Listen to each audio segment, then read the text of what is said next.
6 p.m. and we bring to you the news cycle here on Global Television from the nation's capital, Abuja. I am Edikan Michael. A reminder that we are on DSTV channel 365, free to air on Nicomsat. President Bola Tinubu will leave France on Monday for Cape Town, South Africa, to co-chair the 11th session of the Nigeria-South Africa Binational Commission alongside the President Cyril Ramaphosa. Bayo Onanuga, special advisor to the president on information and strategy, says the presidential event scheduled for Tuesday, December 3rd, will be preceded by a ministerial meeting on December 2nd, 2024 at the South African Parliament building in Cape Town. Onanuga further says President Tinubu and South African counterparts will engage in substantive talks on a wide range of issues of mutual interest, including the bilateral, regional and international matters. The 11th session will feature deliberations across 8 working groups and each focusing on a specific area of mutual interest. In another related development, President Tinubu has reiterated his administration's commitment to eliminating security threats and violent crimes in Nigeria. He also commended the armed forces of successfully hosting the 2nd African Military Games in Abuja. Represented by the Vice President Kashim Shettima, Tinubu delivered the commendation during the closing ceremony of the competition at the Moshad Abiola Stadium in Abuja. He praised the military for showcasing the true essence of unity and the camaraderie, which transcends the borders and strengthens the ties that unite African continent as one family. The president noted that the event was more than a display of athletic prowess, describing it as a celebration of collaboration, excellence, and the military's collective determination to address the shared challenges.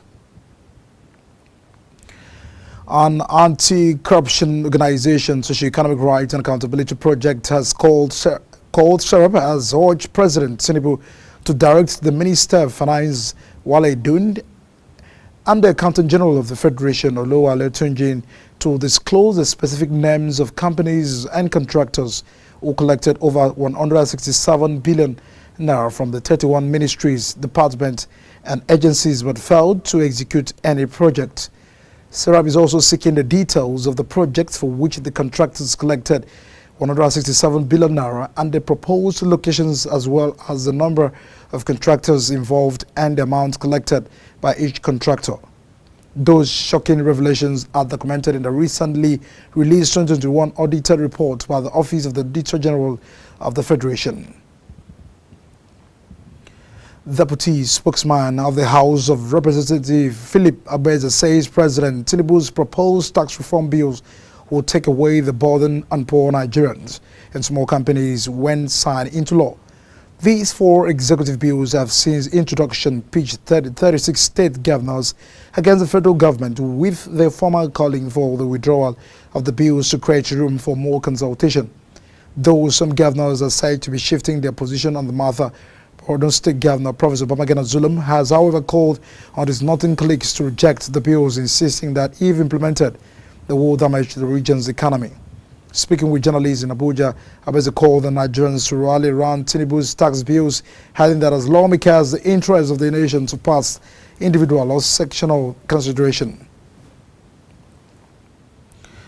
There are some strong indications that the planned December 1st strike called by the Nigerian Labour Congress may suffer a setback following the declaration by some state chapters of the union that they will not be part of the proposed industrial action.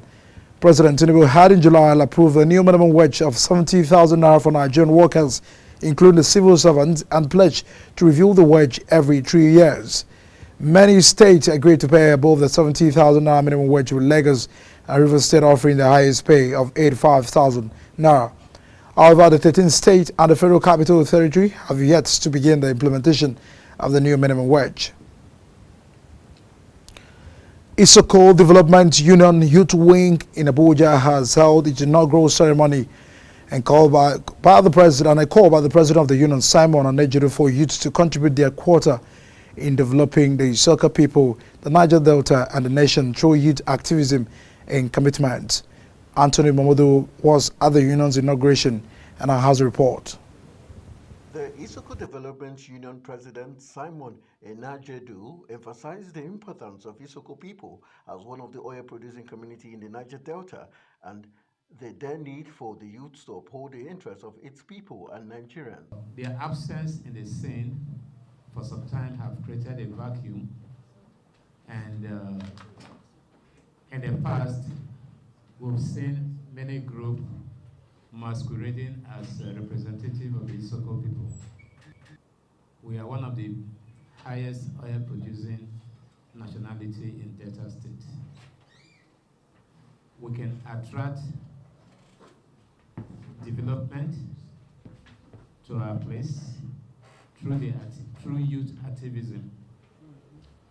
Where we, the elder, will not be able to penetrate, the youth are well endowed to go there. Where we, the elder, will hesitate, the youth has the zeal and the energy to also go there. They will be dealt with. And a matter of fact, Isoko has been shortchanged in different aspects of life. We don't have good roads, we don't have hospitals, we don't have electricity. And we are producing oil. As a matter of fact, we are pains. And for the exception of this democracy, nobody from Isoko has become the minister. No. Integrity matters. I have a t-shirt on it. I read integrity matters. When you say the truth, you'll be sidelined. You might be a low ranger, but stand by it. It might take a long time, but the truth will prevail. The governor of the Isoko Development Union Youth Wing, Honorable Urude Batlomi, thanked the union's leadership for their inauguration, promising to work with all stakeholders, but also vowed to deal decisively with saboteurs of the Isoko people. Away from that, the member of the House of Representatives, Abdul Samadi Dasuki, has advised the presidency to make conscious efforts to convince opponents of the proposed tax reform using the data that speaks to the matters that the proposed tax reform bills are intended to correct, as well as the benefit to be derived from the passage of such legislations. Dasuki, who represents Kebe Tambuwal Federal Constituency of Sokoto State and the chairs the House Committee on Shipping Services, in an interview advised the presidency to make haste with caution on the bills, stating that the speed with which government is pushing for the approval of the bills is also making a lot of Nigerians suspicious. He noted that doing so and making sure that such data are circulated nationwide will help to sensitize the public and hopefully convince those opposed to the proposed laws. Meanwhile, the former Vice President and 2023 presidential candidate of the People's Democratic Party, Atiku Abubakar, has called for transparency and fairness in the National Assembly's ongoing review of the tax reform bills. In a statement, Atiku expressed concern over the uneven development across Nigeria's federating units, stressing the importance of a fiscal system that ensures justice and equity. Atiku urged the National Assembly to conduct the public hearing on the bills with objectivity and inclusiveness, emphasizing the importance of involving diverse stakeholders, including the civil society organizations, traditional institutions, and economic experts. In related development, the camps of former Vice President Atiku Abubakar and 2023 presidential flag bearer of Labour Party Peter Obi have denied having discussions for a joint ticket ahead of the 2027 election. Social media platforms were awash with news that the duo may be seeking to work together again after photos of Atiku hosting Obi to a breakfast at his residence in Adamawa State went viral. The development comes a few months after the deputy national spokesman of the PDP, Ibrahim Abdullahi, announced on the live political program that the leadership opposition figures in the country were discussing the possibility of a measure to salvage the country from total collapse. The organized labor in Cross River State is set to embark on an indefinite strike over the non-implementation of the new minimum wage by the state government. The Cross River State chairman of the Nigeria Labour Congress, Gregory Olaji, disclosed on Saturday that workers would begin the strike at midnight on Sunday if the government failed to implement the 70,000 naira minimum wage. Similarly, the chairman of the Trade Union Congress in the state, Monday, Abodum, affirmed that unless the government implements the new minimum regime, there would be no backing down from the planned industrial action. According to Abodum, negotiations with the state government are ongoing, But this will not deter the unions from proceeding with a strike if necessary. No fewer than 54 bodies have been recovered, sadly, from the boat accident involving about 200 traders in Kogi State. The figure were disclosed by the head of operations covering the Kogi State at the National Emergency Management Agency, Justin Owaruje. Justin Owaruje confirmed that 52 bodies were found dead. Now, after 35 years in Brazil, a businessman based in the South American Ezeocoli Silva has returned home with 700 grams of cocaine buried in his stomach. A discovery made following his arrest by operative of the National Drug Law Enforcement Agency (NDLE) at the Murtala Mohammed International Airport, Ikeja, Lagos. The 59-year-old Ezeocoli was arrested at the e-arrival hall of the Lagos Airport upon his return from the Sao Paulo, Brazil on Ethiopia Airlines flight via the Addis Ababa. A body scan result confirmed that the suspect had foreign object concealed in his stomach. As a result, he placed under excretion observation, during which he expelled 29 wraps of substances that tested positive for the cocaine, weighing 700 grams. Femi Babafemi, Director of Media and Advocacy of the agency, says the suspect claimed they operate an African store in Brazil where he sells provisions, shoes and clothes, saying that he bought the illicit consignment in Sao Paulo to resell in Nigeria with a view to raising substantial capital to boost his business. And our bid to diversify its economy and strengthen the public-private partnership, Imo State government has gone into partnership with the Jampol Group, a multinational firm from the United Arab Emirates. The State Governor Hope Uzodinma described the collaboration as a strategic move to boost agricultural productivity and create jobs. Under the agreement, the multinational company will manage and expand the livestock production at the Achaobo, focusing on a high-grade livestock processing. A state-of-the-art fertilizer plant will be installed and capable of proving 400 metric tons per day in the same premises. The Tertiary Education Trust Fund has announced plans to launch a groundbreaking initiative, the Special Intervention in Medical Simulation and Innovation, as part of its 2025 intervention strategy. This innovative program aims to revitalize medical education and training in Nigeria by providing state-of-the-art simulation facilities and promoting the cutting-edge research in medical innovation. The chairman of the Third Fund Board of Trustees, Aminu Bello Masari, said the move, which is part of the fund's commitment to support the government effort to transform Nigeria's healthcare system, will, among other things, address patient safety and quality of care. The Academic Staff Union of Universities, ASU Sadu Zunga University Bauchi chapter, has declared independent strike to drive home its demands for better condition of service from university management. Addressing journalists after a short emergency congress held at the Yuli Bauchi campus of the University, ASU chairperson Sadu Zunko University Bauchi branch, Comrade Awal Noho, explained that the congress observed that it had exhausted all mechanisms and all attempts to get the authorities to attend to its demands were fruitless. The chairperson said that the congress noted the lack of readiness and the commitment of the university administration and the government to attend to its demands in spite of several efforts put in.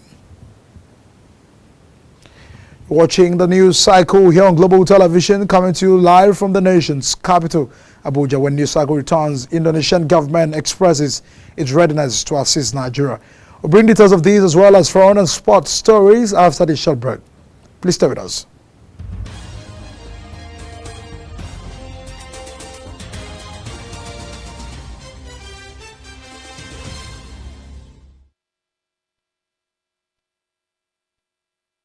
Many thanks for staying with us, and now to business. President Bola Tinubu has said that removal of the oil subsidy by his administration was not to torment Nigerians, but to save the country from total collapse. The president, who announced the subsidy removal on the day of his inauguration on May 29, 2023, noted that the policy had been yielding positive results for the country. Tinubu started these in his address at the 34th and 35th combined convocation ceremonies of the Federal University of Technology, Akure, on the state. Represented by the Vice Chancellor of the University of Ilorin, Professor Wahab, the president said his administration was not unaware of the suffering of the people, but expressed assurance that there will be lights at the end of the tunnel. Indonesian government has expressed its readiness to assist Nigeria achieve 60% and 40% increase in its milk and meat production, respectively, in the next 5 years. The Indonesian ambassador to Nigeria, Dr. Usra Harris, disclosed this during a courtesy visit and Governor Nasir Idris of Kebbi State in Benin Kebbi. Harris said his visit to Kebbi was to consolidate the bilateral relationship between Indonesia, Nigeria, and Kebbi State. Governor Idris, who was represented by his deputy Alhaji Umar Abubakar, appreciated the Indonesian government for supporting the state. Oil marketers have expressed diverse opinions on the recent demand by the Dangote Petroleum Refinery, which stated that dealers must make advance payments before they can begin off-taking product from the Lekki Base refinery. This demand was advanced to marketers during a high-level stakeholders meeting organized by the Nigerian National Petroleum Company Limited Group Chief Executive Officer Mele Kari, representative of the Major Oil Marketers Association of Nigeria, and the key stakeholders in the Nigerian Midstream and Downstream Petroleum Regulatory Authority recently in Abuja. Dangote reportedly insisted on advance payments from marketers, unlike the traditional importation system where marketers settle payments upon product arrival at the depot. And now to the foreign scene. The Romanians return have to pose on the to elect a new parliament with a far-right tip to win, a potentially heralding a shift in the foreign policy of the North Atlantic Treaty Organization country bordering the Ukraine. The parliamentary poll comes at a time of political turmoil. It is sparked when the top court ordered a recount of the first round of the separate presidential election on November 24. The presidential ballot was won by the Galin, a little-known far-right admirer of the Russian President Putin. A runoff in that poll is slated for December 8. And now, despite the accusation of the Russian influence and alleged interference via the TikTok, Sunday's parliamentary elections went ahead as planned. And our President-elect Donald Trump has threatened to impose a 100% tariff on the BRICS, an intergovernmental organization comprising 9 countries: Brazil, Russia, India, China, South Africa, Iran, Egypt, Ethiopia, and the United Arab Emirates, if they undermine the United States dollar. The statement follows the BRICS summit held last month in Kazan, Russia, where the member countries discussed enhancing the non-dollar transactions and strengthening the local currencies. The BRICS group have grown significantly since its inception in 2009 and now includes nations such as Iran, Egypt, and the United Arab Emirates. Collectively, the coalition accounts for a substantial minority of the world's economic output. The European Union's now top diplomats Kaja Kallas and the President of the European Council Antonio Costa have arrived in Kiev on Sunday in a symbolic show of support for Ukraine on the first day in office. Kaja says the European Council stands with Ukraine and continues to give full support. The European Union's new leadership is eager to demonstrate the firm backing for Kiev at the perilous movement for Ukraine nearly 3 years into its fight against Russia's full-scale invasion. And the questions surrounding the future of the U.S. support once Donald Trump assumed office in January, with fears that he could pressure Kiev into making painful concessions in pursuit of a quick peace deal. And now to sports. Team Nigeria Armed Forces have topped the medal table at the second African Military Games 2024, clinching the 234 medals as the competition ended on Saturday night. The medal table shows that Team Nigeria secured 114 gold, 65 silver, and 45 bronze across 21 sports. Algeria came second with 96 medals, consisting of 53 gold and 22 silver and 21 bronze, and it's built to host the third edition. Kenya holded the 59 medals, consisting of 21 gold and 17 silver and 12 bronze, to clinch the third place, while the Ghana, Ethiopia, and Tunisia rounded up in the top 6, finishing the 4th, 5th, and 6th respectively. And as a package on News Cycle coming to you live from the nation's capital, Abuja. Reminder that we are on DSTV channel 365, Star Times channels 276, and free to air Nicomsat. You can catch the rest of the news on our social media platform at Global TV NG. On behalf of the entire production team, we say very thank you for joining us and stay with us on News Cycle. I am Edikan Michael. See you again.